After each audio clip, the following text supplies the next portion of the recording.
Hi YouTube, my name's Sean Connors and welcome back to Outsiders, and tonight I'm going to be doing another review, but tonight it's going to be a review with a difference. This is going to be a nostalgic look back into the first of what I hope will be several modules actually that we'll look at in due course in some detail. I was hoping to dig out my original one, but I've got so much stuff it's very difficult to find it. However, I did find this and it's in here. This is the Realms of Horror S1 to S4. Now, for those old school nutters out there, they'll know exactly what I'm talking about here. I'm really going to be talking about the Tomb of Horrors, S1 to start with. This is one of Gary Gygax's, in my view, finest pieces. This was the module that he would dig out when he wanted to challenge players, and it was a module that stood him in good stead. It's a classic in so many ways, to be honest, for those that know it. I'm going to dig out some bits about it. One of the things that I reminisce about the module, and I've got this booklet here, is the various very simple colour-plated pictures that were in this. And this was the first time, really, it's one of the very first modules that I remember that had this sort of handout booklet in it that really sort of set the scene. I always believed a picture paints 1,000 words. It really set the scene both for myself refereeing it and for the players playing in it. And the thing I liked about this module, it really was the ultimate death trap dungeon. It was a simple premise about a tomb that was well known, or at least the location was fairly well known, and it was the tomb of Akarak, who was a demi-lich. And the idea behind the module was the fact that this was a test of real heroes. This module was pitched at a level really between 10th and 14th level. And that was quite exceptional when you think back to old D&D, because you have to have exceptional characters to be at that point to enter that tomb. And what I loved about the way Gygax set this module up, it was all smoke and mirrors, the phrase I use an awful lot. There was an awful lot of what you see is everything, all gold. What's the phrase? All that glitters is not gold is another classic example of why this module worked. And even from the very first template, there are actually 3 entrance ways in. 2 of them are seriously trapped, the type of traps that are generally going to either, if you don't have the get out, it's as good as over.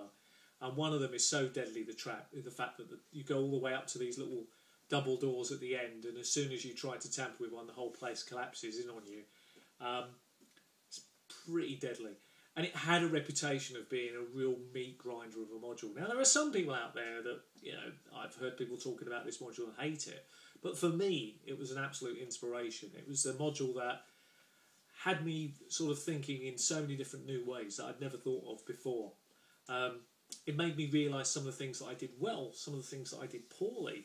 I loved the fact that a lot of the module actually could be avoided if you didn't panic, if you didn't get flustered, if you thought about what you saw and reacted carefully to it. In fact, actually, one of the great things about this module generally, and he doesn't often get a lot of credit for this, is that it isn't just simply you can't see it and therefore you're dead. It's not one of these you just, step 5 feet in the wrong place, it's over, although that does happen here. It did have you thinking, and it did have you second guessing your thoughts about what you were going to do. And it really didn't allow players who played poorly to survive. And I really utilised that, if I'm being honest. One of my philosophies as a DM, I really utilise that as part of my philosophy. I love to challenge my players. I love to put a tough game in front of them. I do want players, to be challenged in a way that really makes them think they're really on the edge of their pants every session. Not that all my games are action-packed or anything like that, but, players do like to roll dice. And action is all part of the game. But we equally have our fair share, understandably, of role-playing elements too. So it's getting the balance right, I suppose. But for me, it's one of those modules. It just stands the test of time. Sorry, not stems the test. It is a classic Death Trap dungeon. If you've never seen it before, you can still get it. I believe on Wizards of the Coast, I've still got it as a free download. I think so. I'm not sure actually if it's still on as a free download. But if you can get hold of it in any way, shape or form, just to take a look at it, it's well worth looking at. It is a classic. It is old school. It is a fun module. To test the very, very best characters, and as a DM, it was an inspiration to me. I would seriously want to check it out further. It like a lot of old school stuff, you have to remember that it wasn't so much about the module. Is not so much about the interactions you have with. It's not so much a you interacting with the various NPCs in the game. It's more about you interacting with the Death Trap dungeon and how you work as a team and how you coordinate and work together. Could see you get to the finish line and get over it, but it really took exceptional players. I ran that module for many years before one group of players cracked it, and I think that says a lot because that module was, widely known about.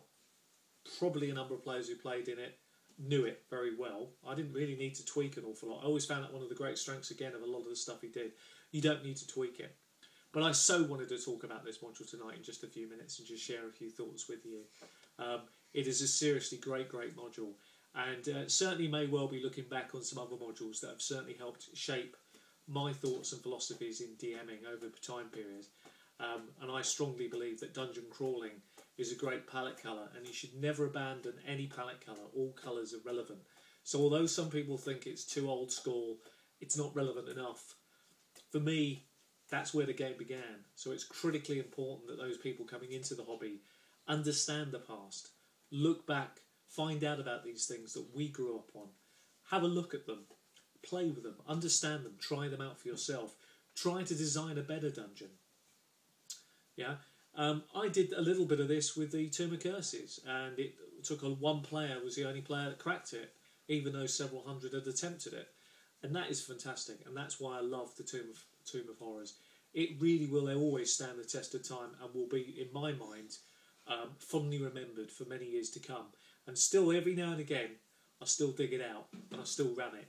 And I would run it in, it can be easily converted to pretty much any fancy genre. So it's certainly one to get out and have a look at.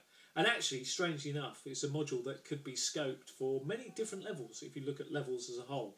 It doesn't have to be played for those levels. It can be played a lot lower or even a lot higher and still works. Anyway, thanks very much for listening, thanks for watching, and thanks for subscribing. Till the next time, happy gaming and take care of yourselves. Till then, bye-bye.